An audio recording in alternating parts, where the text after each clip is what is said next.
Alright guys, I've just done service on my VW Tiguan 2017.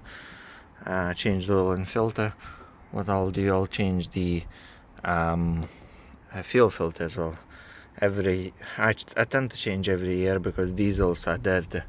It's not petrols who are clean in itself. So I do it every year, or if I drive over 10-15,000 miles, then change it as well, because it does get dirty and affects your performance. It's very easy to do. 5 bolts, T20 bolts over here. I'll unscrew them now. 1, 2, 3, 4, 5. Show you how it looks. You just take the old one out, new one in. Let's do it. Here it is, 5 bolts out. You can put the screwdriver, flat screwdriver, just a little to lift the cap. It comes up, a little bit of diesel around. Don't worry, it's alright.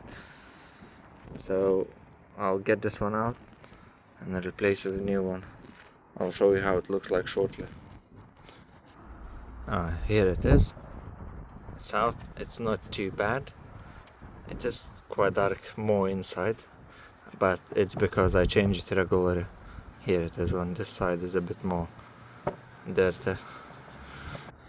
Here is a comparison with the new one. It's completely white. This one is quite dark. It's alright still, but dark. Exactly the same brand, Bosch. Same one which I purchased a year ago. So, new one goes in now. This way here. Just slides in. There is some diesel left. Okay. Goes on top. 5 bolts back in, and you're good to go. Alright, thanks for watching.